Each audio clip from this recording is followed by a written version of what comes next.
Tienduizenden mensen lutsen joet naar de haven van Lauwerzeeg vanwege een grut verschaat aan activiteiten. Om de 2 uur organiseert de stichting Promotie Lauwerzoog Sandai. Deze keer is hier de Garnaal centraal.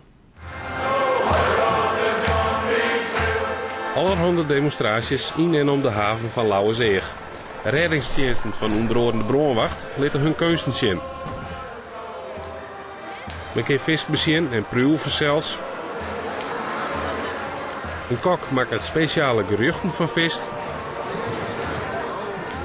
En er binnen demonstraties van oude ambachten. Dat mag toch niet meer zo? Ja, als demonstratie wel. Dus puur demonstratiepellen en zolang je er dus niet in de verkoop gooit, dan is er niks mis mee. We delen ze uit op toastjes. Moeilijk werk? Nee. Het is een slag, je moet er even handig in worden. Zielig? Zielig? Nee, vindt u het zielig?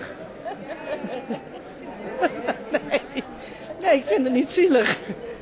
2 uur om lust de Duits aan 34.000 bezoekers.